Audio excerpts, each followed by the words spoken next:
Le fila là, maman. Là. Là. Là. Maman, viens. Perlawanan Houthi baru-baru ini dilaporkan tak hanya menyerang kapal induk Amerika Serikat di Laut Merah. Kelompok bersenjata dari Yaman tersebut pada Senin 6 Januari juga mengumumkan 3 operasi terhadap Israel. Dikutip dari Al-Mayadin via Tribunnews pada Rabu 8 Januari 2025, operasi pertama dilakukan pada siang hari, menargetkan lokasi militer Israel di Jaffa. Sementara operasi kedua menargetkan situs vital di Ashkelon. Dan terakhir, Houthi kembali menyerang lokasi militer di Jaffa pada malam harinya. Juru bicara Houthi Jenderal Yahya Saree mengatakan seluruh operasi menggunakan pesawat tak berawak. Ia mengklaim serangan tersebut berhasil meski tidak ada laporan dari Israel terkait dampak maupun korban.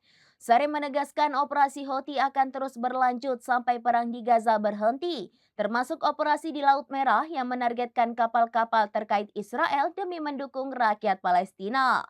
Terkait serangan yang menargetkan kapal induk USS Harry S. Truman, Saree mengklaim pihaknya juga berhasil. Kapal itu semula dikabarkan sedang bersiap meluncurkan jet tempur ke Yaman untuk menyerang Houthi dari udara. Namun Houthi sudah lebih dulu mengetahui dan langsung menyerang kapal Amerika Serikat menggunakan 2 rudal jelajah dan 4 drone. Sehingga rencana Amerika Serikat dalam upaya melakukan agresi ke Yaman dapat digagalkan berkat tindakan Houthi yang selangkah lebih di depan. Le fila là, maman.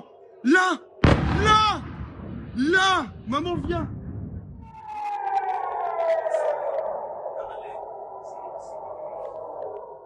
Demikian informasi terkini Syederalun. Saksikan terus informasi lainnya. Jangan lupa like dan share seluruh akun serambinews.com. Download Tribun X sekarang.